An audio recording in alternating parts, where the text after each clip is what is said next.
Hello, you're listening to Food Rebels. This is the food and drink show dedicated to the exciting world of food founders, challenger brands, and people in food who are doing really exciting things. For the next 30 minutes, we will be providing a peek behind the curtains, on-air tastings, and food and drink-based entertainment for our listeners around the UK and further afield. I'm AJ Sharp, you know me, taste expert, food writer, great taste judge, all that stuff, business owner. And I'm delighted to welcome Colin Mordy back on the show. Welcome, Colin. Yeah, thank you, AJ. Thank you for having me. It's great to have you. So Colin founded Food Source Media, which is a foodie agency working with brands from startups to more established companies. He is super passionate about improving representation of Black and ethnic minority businesses in the food industry and has been campaigning for better equality. We're so excited to have Colin back on the show. He did last week's show and you're here, I think, for another couple of shows. Yep. I love it because you just have the best laugh in the world. It just makes me want to smile. I love it. So welcome back. Thank you. Thank you for having me again. I'm excited to be here. And obviously, thanks for, the introduction. I couldn't put it better myself. Yeah, like as you said, I, work with, independent food and drink businesses while at the same time, champion for, that equality and inclusion within the foodie industry, really. And that's what we do. That's really awesome. Today's show is going to be about plant-based foods. What do you think? What's your stance on plant-based? Do you eat plant-based? Some plant-based snacks, but I want to say it's not strictly, I'm not as strict as that on myself in terms of and I do like the added, healthy eating and elements, but if it's a plant-based pizza or plant-based, something to nibble on, I'm all in, All in. Yeah. I love it. Yeah. It's not just plant-based. It's sort of everything we've got here is plant. It is plant-based. Anyway, shall I just introduce everyone? So we can explain what's going on. So we have got here in the studio Mitch Lee from Purezza. Have I said that right? Yeah, perfect. Amazing. And Karen Prado from Chimi Love. Yes. Hi, welcome. Shall we start with Mitch? Can you just kind of introduce Purezza? Tell us a little bit about the business, please. So Purezza was actually Europe's first vegan pizzeria. Back in 2015, founders Tim and Stefania, husband and wife team, just essentially thought no one was doing vegan pizza justice at the time. Stefania, being from Tuscany, was like, I want to show how good vegan pizza can be. And they launched the first restaurant down in Brighton. From there, they've since opened them in Camden in London. We've got one in Manchester. We did have them in Bristol and Hove, but decided they weren't the right location. And instead, what we've now done is focused on the actual cheese side of the business. So when things launched, they weren't happy with any of the vegan mozzarella they were using. It would burn, it would go crispy. It wouldn't actually taste very nice. Yeah, it hasn't been good for years, has it? And it would give you that sticky mouthfeel. Yeah. Or it didn't quite melt. It was slightly claggy. Yeah, so all those things. And they were like, that's the one thing ruining our pizza. We know our bases are amazing. Filippo, our kind of head pizza chef, he's done these amazing bases, and then the cheese is just letting us down. So rather than trying to keep finding a better one, we just decided to make our own. So this is now 8 years later. We've perfected our recipe on about 1.2 million pizzas and counting, and we now have a dedicated factory in Brighton where we produce completely allergen-free cheeses made from aquafaba as the main base. Oh wow, cool. So we've got to the stage that I've come in to lead the cheese sales side of the business for both food service and retail. So we're looking at getting them into more restaurants, food service, and then the actual retail range. We're working on a branded packaging and everything so that consumers at home can actually get really good quality vegan mozzarella and stracciatella and those delicious Italian pizza cheeses for themselves. Amazing. That sounds so good. And I really want to try that pizza because I know it's hot out of the oven. But before we do that, I'd just like to meet Karen properly. Can you tell me a little bit about Chimi Love, please? Yeah, Chimi Love is a delicious plant-based South American stir-through sauces and marinades. Oh my God. Chimi as in Chimi Churri. Chimi Churri. You are going to love them. So everything started back in 2010 when I took my husband to my hometown in Colombia. And he fell in love with the food back home. I mean, we cook with delicious spices and it's all about a cake and it's all about flavors. So he came back and he started to make his own recipe as a personal passion. And it was okay, but then 9 years later, the recipe was spot on. Perfect balance of, the acidity, the apple cider vinegar, great olive oil. And soon enough, all our friends were like, my God, you're not allowed to come to lunch without chimi. I love chimi. Give me the chimi. Bring chimi. So 2019, I decided to launch the brand. I saw a gap in the market. There was a lot of presence of, Mediterranean food and Asian food and Mexican food, but not really Latin American food. There were a few chimichurris out there, but nothing like ours, that it was extremely versatile. So I was freelancing at that time at home and just started the pandemic as well. So from being in the office to being at home, it was quite difficult because I had to cook. I didn't know what to cook in 15 minutes. So I started to experiment more with Jack's sauces. And oh my God, I was like, God, there's nothing like this that you can actually have, with your vegetables, with a piece of fish, put it on the grill and it's done. So here we are now. We launched now 6 different sauces now. Amazing. Chimichurris. We got 3 types, a mild, medium, and a hot. So it's for different type of palates. We got an ají sauce, traditional from Colombia. Chimichurri mayonnaise, creamy with a nice kick. Chimi mango chutney, mango and jalapenos. I cannot wait to taste. I can see you've brought all 6 in. I know. Which we got past the producer who always says no more than 3 in the range. And we're like, yeah, there's 6 now. Yeah. So now, we're selling now 7,000 jars a month at the moment, and the company is just growing and growing and growing. And, this is what we want. We want just to bring the taste of South America to every kitchen. Oh, That's amazing. a good slogan. That's a good one. Yay! Should get it on a jumper or something. You know what I mean? T-shirt ring. Yeah, man. Right, Mitch, I know this pizza is fresh out the oven and it's filling the studio with the most incredible smells of what smells like the most authentic margarita pizza. Are we allowed to try a bit? Yeah, please dig in.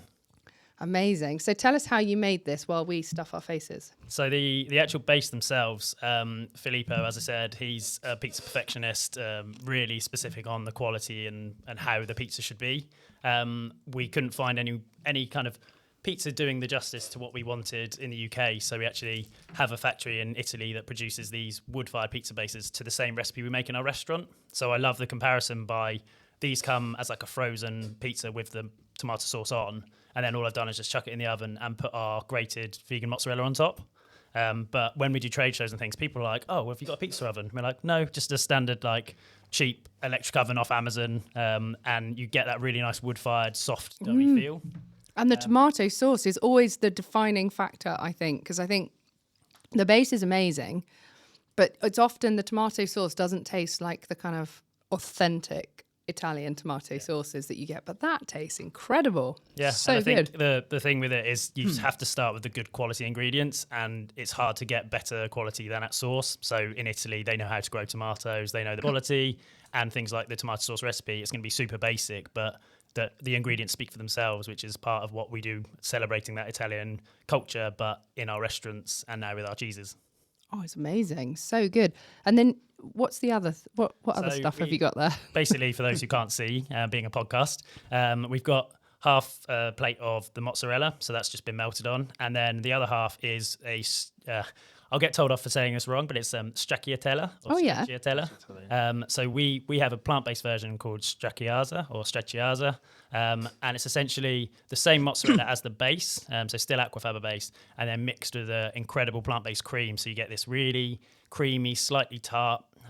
It's almost a sort of burrata type thing, isn't it? If you imagine, if you can't picture it, if you cut into a burrata and you see the stuff that oozes, this would essentially be the stuff that's inside. So burrata is made by mozzarella shreds and cream, normally in a mozzarella casing. So when you cut it open, it will open.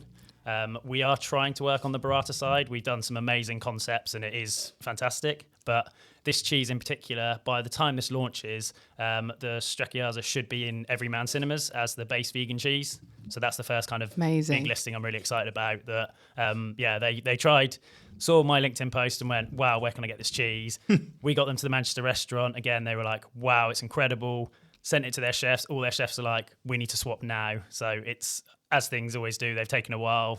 We've had to go from, although we're producing the cheeses, they haven't commercialized it. So they didn't have any barcodes, any labels, I was like, what's a pallet size? They're like, we've never sold a pallet. I don't really know how to do this. So I've had to kind of sort all these bits, but we're now literally any day now, we're going to do the first order and it's going to get moving. It's amazing. I mean, you're literally talking dirty to me. Like the whole kind of concept of a really good burrata where you kind of break through that outer shell and it kind of pours out of this kind of creamy, incredible, heavenly stuff that I just get so excited about it. It's unbelievable. And that is so authentic, isn't it? No, it is. It's very tasty. Like I've just tried it.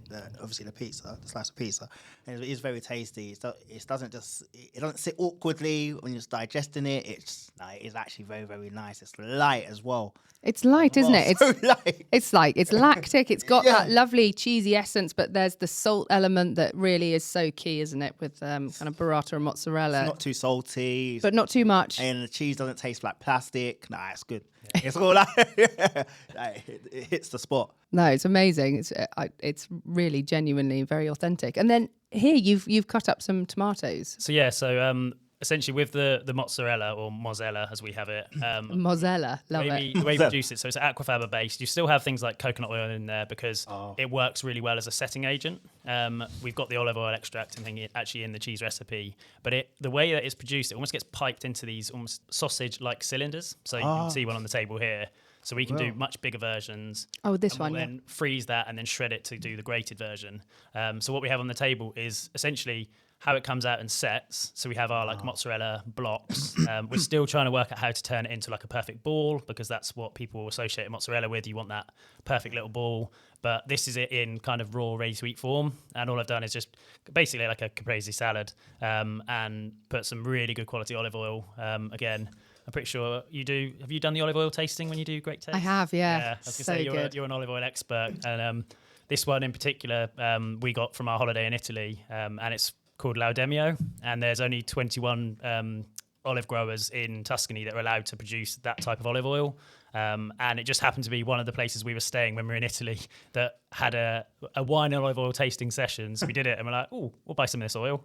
And it's amazing. It looks like liquid gold. This is one of my favourite dishes in the world. This is my go-to. And to have a plant-based version of this that tastes so authentic is just incredible. Karen was just giving me the kind of thumbs up across the table. What did you think of that? I loved it. Honestly, I do. I'm with you. I absolutely love the mozzarella and tomato, olive oil and basil. So nice, so plain. And this is really good. It's really authentic. It really tastes that you're actually eating mozzarella. And it's one of the things, I'm a conscious consumer, flexitarian. I eat vegan or vegetarian foods probably half of the week.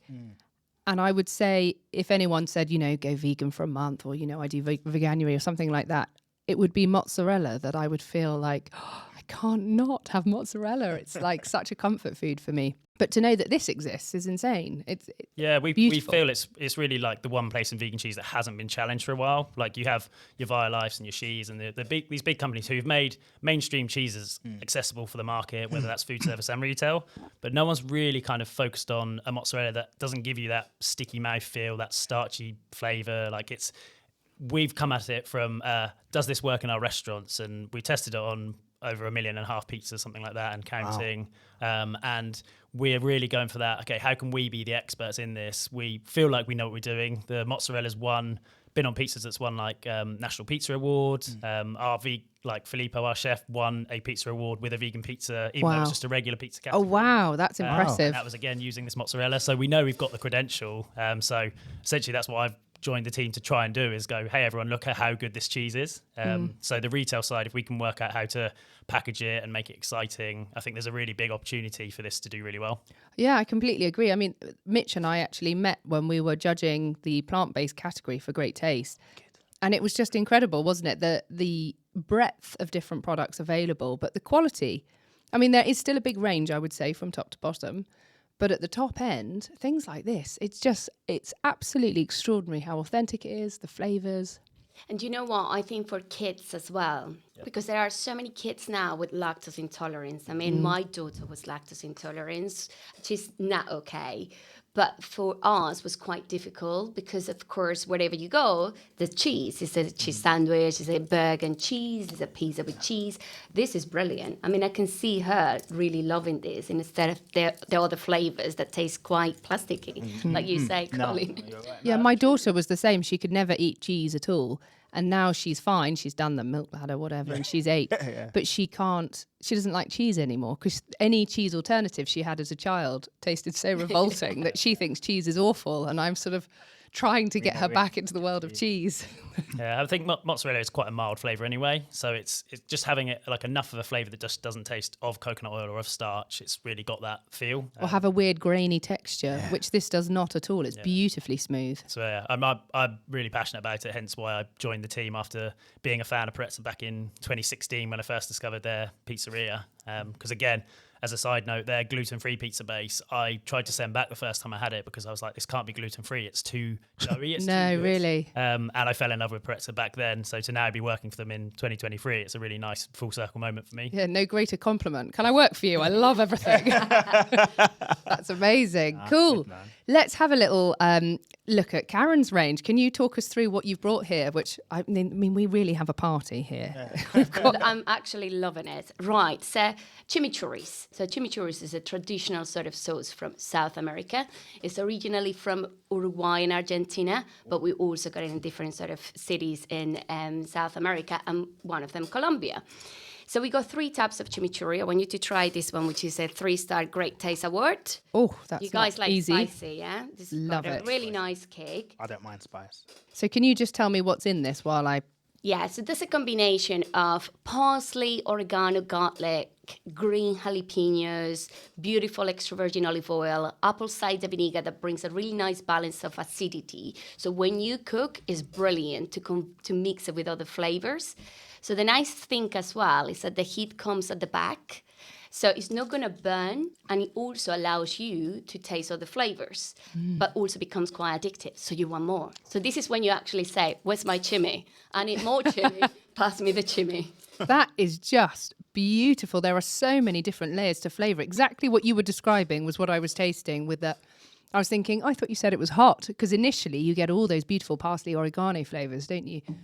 And then after about 4 or 5 seconds, in comes the heat, which slowly builds. But I've still got all the other green herb flavours really just as strongly. Yeah, the nice thing about the chimichurris as well is, I mean, which is one of our USPs, how versatile it is. You can put it on anything. So this is a mild. So this is a little bit more heavy. So you can taste more of the garlic and the shallots in it. I use this one for something that is a little bit more delicate. So love it with plant-based, for example. You can marinate vegetables. You can, drizzle over vegan cheese as well. I mean, we love it on pizzas as well. Yeah. And I was just telling you about it before. My husband just made a really nice chimichurri sourdough bread, and that was bang on. It was really, really delicious. So it is about, how versatile it is and how you can use it. It can be a table sauce as well. You can put it on a table with your friends, and it literally will go in one setting. Oh, that's amazing. I mean, chimichurri, I've only ever really been introduced to it in Argentina and having it on a steak that had been kind of flat rolled out, and it's beautiful. Yeah, but you can have it on all sorts of things. I mean, we mix it with eggs eggs in the morning. Eggs in the morning. Oh my God, it's delicious. Honestly, a nice How do you omelette. like? Exactly. There is so many ways that you can use these sauces. And this one, oh my God, this is my favorite one. It's spicy, but this is called ají. It's a traditional sauce from Colombia. So it's Colombia in a jar. And that's a mix of red peppers, red jalapenos, onions, and coriander. So the chimichurris were parsley. This is coriander base. And that I love. I eat this one with bolognese sauce, but if we talk about plant-based, it's great with, lentils and beans. Wow. Again, really lovely if you want to, put it on your eggs. Oh, that one is amazing. But I want you to try some of the hummus. And the reason why I brought some of the hummus is because when we started the brand, our first jars we sold in the farmers market in Wimbledon village. And this is the way we were giving people to taste our sauces. Nice cracker piece of bread with some hummus that we mix with chimi or with ají. And everyone was like, oh my God, can I buy that hummus? I was like, no, we're not selling the hummus. We're selling the chimichurri, but you can mix with the hummus. So this is just a way of showing you how easy it is just to use it as a dip as well. So this is the same red pepper one that you just... So this is the same red pepper, and that's the previous one, which is the chimichurri. And again, it is about elevating a dish. So you can have something really plain and just add the kick. The South American kick is how I call it. Oh, that works so well, doesn't it? Because all the flavours still come through. in the hummus. Cooking serious, man. It's quite punchy. Do you need some water? No, I'm good. I'll try so hard not to cough, like to make but I did say it's yeah, I know. spicy. But usually when someone says spicy, it's like English spice is very different. I just went straight for it. I was like, that's not spicy, is it? Then as AJ was saying, the spice does come. That was when I was about to, but that's a good one for the spicy sauce lovers. Oh, I just love it so much. I never used to like spices until I did a training on hot sauce tasting and learnt that spice is just psychosomatic. It's just it's its own defense mechanism, isn't it? It's addictive as well. Like you do have an addiction. Like I remember the way I got into spice was having a jerk curry, not realising that the thing that I thought was tomato was a Scotch bonnet. And I just had the whole thing straight in my mouth, just ate it. And I think since then, that was 10, 15 years ago, my spice tolerance has just been through the roof. Really? And the thing is, with this spice, like when you get something spicy, it's unbearable spice. You can't really try it or anything like that or taste the other elements. But with this spice, when it's like, you can actually taste the other flavours as well. It's not just like the spice and then that's it. You don't know. Yeah, but There's fruit and all the other elements and layers coming and through. it does creep up on you, but it is a good kick. It's a good kick. You need it. I mean, the another thing is that you can put a little bit or you can put lots. Do you know what I mean? It depends of how much you're actually putting with the food. The one you just try is the new one. Is a mango chutney. Is this the mango chutney that I've just green tasted? Jalapenos. I mean, we love it. You can have that with cheese, but we also tried recently with a lamb taco. And that was really, really nice. Oh, it's absolutely delicious. It's definitely milder than the last one that we tasted. Yep. But you get real authentic like mango flavors coming through. And I mean, can you grow mangoes in Colombia? Is that Yeah. It's big in Colombia. Amazing. What would you recommend goes with the mango chutney? I mean, that's we try with cheeses. It's really Yeah. nice. But also we had shoulder of lamb tacos. Oh, yeah. And that was really, Yeah, I can really see it. good. So Yeah. lamb and mango, but honestly, it was really delicious. And this is the sort of things that you will try kind of like in South America or in the Caribbean when they mix a lot of that sort of sweetness, the spicy and salty food. That is just one of the key dishes.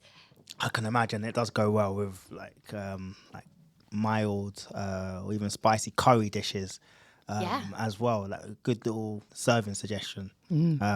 They are serious, man. I think this, for me, this is just, there's so many layers of flavour and like you pick out the herbs and the spice and it builds. And I love hot sauce, but a lot of hot sauce lets you down because it either goes really hot and then dead. Yeah. It's not hot at all. Yeah. So these are fantastic. Yeah, you want the build and the length. And I think with chili, there's a lot of fruit and lovely flavours in there that you should actually be able to get when you've got something that's been really well made like this, that's really well balanced. There's nothing punching you in the face. It's all really well balanced and melded together, so you get taken on that journey. And we use a really good extra virgin olive oil as well, which is a Felipe Very extra virgin olive oil. And, for us, it's always been important to, keep our quality to the max, but also just to develop products that are healthy for us. I eat this every day. I cook for my daughter with it. So, there's passion here. It's really great. I can tell the flavour. I tell you what, you've got to try the pizzas with Chimi Churri. Yeah, I'm going to. I bet my it's going to be God. serious. I think there should be some sort of collab here. I'm telling you, there should be, because it will work very, very well. Like, no, they're serious, man. When you said spice, like I said, I thought, what? Spice? And I tried it. I was like, yeah. But bearable spice. Like, Lovely. Yeah, but I love it. And I think you would have it to whatever level you want to, don't you? Like, I'd probably put that on thick. I can imagine on like fish and chicken and, there's so many ways. Like I said to you, like beans stew, for example, or chickpeas stew, lentils, you can mix it with it. And the levels of flavor are beautiful. But as well as, one of my favorite dishes, which is so simple, but is grilled courgettes, which I marinate in Chimi mild. And I put some feta cheese on top and just grill it again. So it kind of like melts. that combo is super easy, especially for some. It's a great dish. Yeah. But it's bang on. It's really, really Great simple. starter or lunch or Yeah, something. exactly. Perfect. Which one would you say is better as a marinade than as a? See, I don't want to call it a table sauce because Like a dipping like sauce. a dipping sauce. Yeah, that's it. Yeah. I love the Chimi mild to marinate. I mean, from meat to vegetables to, pretty much everything, because it's quite easy and it's really good for kids as well. I mean, the nice thing about these sauces and one of our USPs is not just how versatile is on the usage, because it's a cooking sauce, it's a dip, it's a drizzle, it's a table sauce, it's a marinade, but also the markets that we target. I mean, it's a great keto sauce. The Chimi Churris are high in fat, good fat, and very low in carbohydrates. So when I was doing the keto, that was my saver. I was like, oh my God, I can do keto, but there's flavor in here. Yeah. Amazing. Oh, that sounds so good. And did you just have the mayonnaise one as well? Oh, yes. Should we have a There you quick go. final taste of that one? So this one is a creamy mayo with our Chimi Churri hot. Oh, wow. Yes, really delicious. I mean, I love that with sweet potato fries. Oh, yeah. So good. So that's a vegan mayonnaise. That's a vegan mayonnaise. We replaced Very the egg good. for potato starch. Potato starch. Yep. Interesting. And it's creamy, but you can still taste the Very kick smooth. of the Chimi Churri. So it's easy, it's very even smooth. good for fish lovers, if you have that with fish fingers or a little piece of fish Yeah, or prawns. It's quite an easy one as well. And we launching a chipotle as well. Are you? Oh, Yeah. wow. So we get you some, guys. We send you some to try. Chipotle is more like a sauce that you have on the So side, isn't it? chipotle is another type of mayonnaise, but it's a smoky mayonnaise. So it's got the smokiness as well. It's traditional from Mexico, actually. But we mix our chipotle with ají, which is a combination of the red peppers and the red jalapenos with the chipotle. So you can imagine how delicious is that. Oh, my goodness. And it's plant-based as well. This is like barbecue heaven. Barbecue heaven, yes. No, it is. And really great, I think, if you are making plant-based dishes as well, and you're largely vegetable-based, or whether or not you've bought kind of a meat alternative. But I'm imagining this would work just as well, like really up-level different vegetables and things like that, really make them more exciting and interesting and different throughout the day. Which is quite nice, because I think this is the aim of it. You know what I mean? It's like bringing flavor to something that is quite plain. And most of the time, especially when we work here Monday to Friday, we just don't have time for cooking. Yeah. We don't want to invest 45 minutes cooking. So make something quite simple, but just add some chimichurri, some Chimi Love sauces. So good. What did you think of those, Mitch? Yeah, absolutely amazing. It's totally my kind of sauces. I'd use some of things like salads, because for me it's just finding ways of like inserting more flavour into dishes. Yeah. I think when I first went vegan and became a chef, it made me more creative as a chef, because you can't rely on fats of the meat, or it's not going to be meat, carb, sauce, vegetables. It's like, how can you get flavour in every bite? So if you're boiling quinoa or couscous, should you put a stock cube in to get flavour? Yeah, yeah. But having things like these in your arsenal would be amazing. Oh, I'm you're sold. right. Amazing. Cool. I can't believe that's all we have time for. I really just want to stay here all day and eat this. It's so good. So thank you so much for coming in. Thank you very much to my presenter, Colin Mordy. Great to have you again. Thank you very much. And thank you to our fabulous guests, Mitch Lee from Purezza and Karen Prado from Chimi Love. Thank you so much for coming in today. Thank you. You've been listening to Food Rebels. We broadcast live at 5 every Wednesday through radio shows and stations around the UK and further afield, as well as podcasting apps, all the usual ones, iTunes, Spotify, Audible, whatever one you've got on your phone. If you're interested to appear on the show, please do get in touch on hello@foodrebels.co.uk, as we'd love to hear from you, especially if you've got a rebellious story to tell us.